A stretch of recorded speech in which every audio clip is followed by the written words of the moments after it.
the keys, 3 of them, to Game 3, which goes to Miami. They jumped out to a huge lead, 21-1, the Celtics' largest deficit at the end of the first quarter in a home playoff game. And think about the home playoff games, Nicole, they've played in their illustrious history. No surprise in this series, though. Each team seemingly has had huge leads. Bam Adebayo, who joined us just a couple seconds ago, Nicole talked to her, came up big, scoring 31 after he had just 16 in the first 2 games combined. The countdown crew, Jalen Rose and company, were just crushing him at the half of Game 1. Jalen's going to join us in a second. They took advantage of a depleted Boston lineup. That is for sure. 31 tonight, and they benefited from Boston cooling off from 3. It can't be like that other night against the Bucks where they hit those 22, right? Man, they really struggled from downtown, and at the end of the day, it's the Heat that take the win, retake home court. They're up 2-1. Coaches reacting to another one in this series.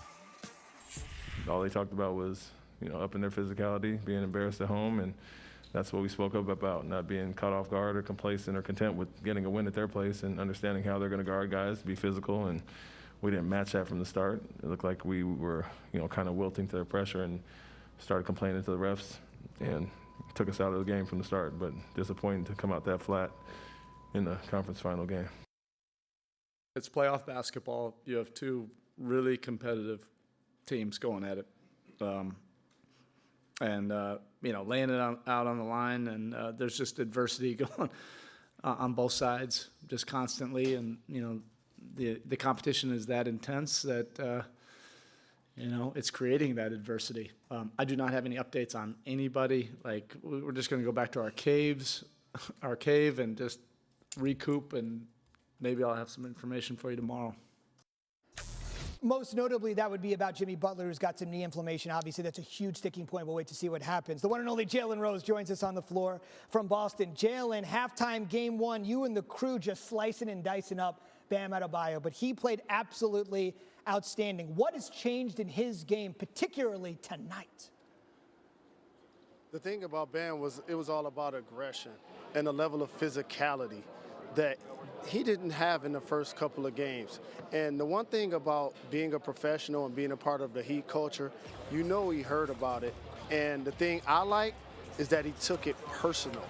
I appreciated that so very much. He was the catalyst, not only offensively, but defensively, to help build a 26-point lead. And obviously the Celtics were playing without Robert Williams III, which gave them 1 less shot blocker, 1 less guy with height and length to contest his shots. So Bam definitely took advantage of that, and the Heat needed that catalyst early. 31, 10, and 6, 15 for 22 from the field. Last thing for you, kind of look ahead, one big thing for each team as we get set for Game 4, where you're standing Monday nights.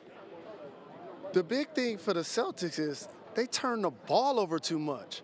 It's one thing to have 23 turnovers. It's another thing when 19 of them are steals. Those are live ball turnovers that allow the other team to get out in transition, in secondary break, get layups, get dunks, get open threes, get to the free throw line. Your defense just can't recover. And for the Boston Celtics, where was Jason Tatum?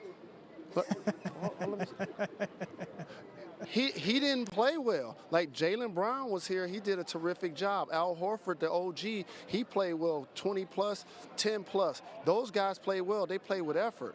But in a game where Jimmy Butler doesn't play in the second half, the 26-point cushion that was 15 at the half, it was 15 going into the fourth. The Celtics still fought back into the game and was not able to overcome it. So you got to get a Heat a ton of credit. How about P.J. Tucker scoring the ball and his level of physicality? So many things that the Heat did in the mud.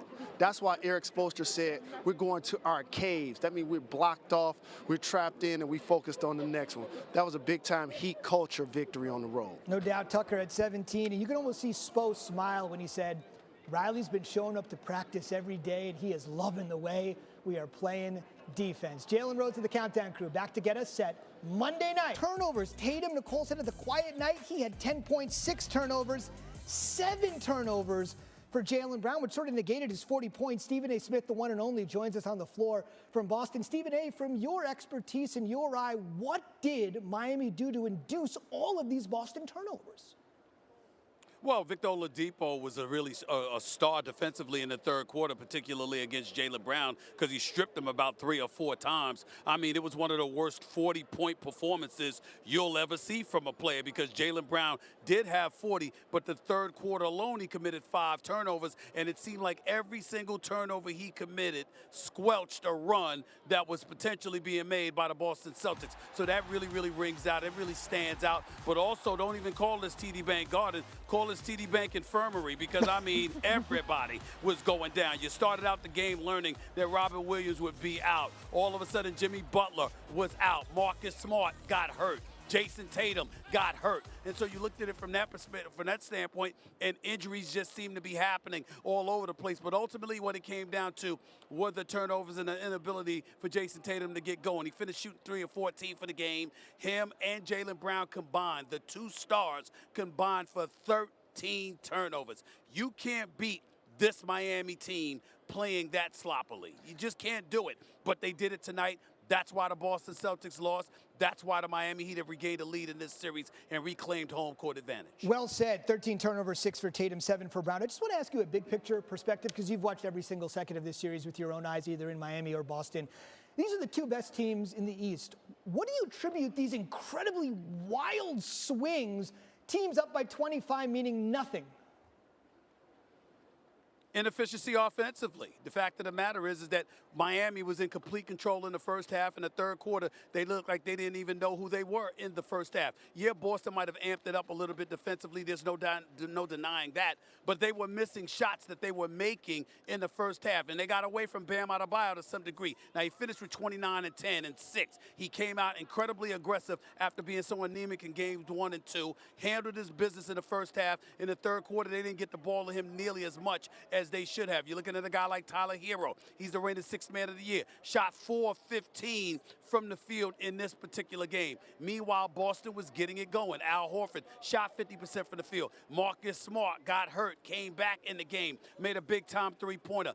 That mattered. But in the end, if you're the Boston Celtics, it's still going to come down to your 2 stars. And when you got both of them turning the ball over with an alarming level of regularity, and the ultimate star in Jason Tatum simply not being able to find his groove, then it spells doom for you. And that's what it did for the Boston Celtics in Game 3. That's why Miami's up 2-1. Well said. Game 4 Monday night. Countdown Crew, led by Stephen A. Smith, will get you set. Stephen A., thanks very much. In the first 2 games, the Heat were led by Jimmy Butler. In this one tonight, it was Bam Adebayo, 31 points, 10 boards, 6 assists, his 4th career 25-10 in 5 games in the playoffs. That only LeBron has more in franchise history, and it came at the perfect time, because keep in mind, Jimmy Butler missed the second half with that right knee inflammation. It's also a big improvement for Bam, who had 16 total points in the first 2 games combined. And we welcome him now to the show. Bam Adebayo, it's good to see you. How would you describe your performance tonight compared to the first 2 games of this series? I mean, Jimmy been scaring us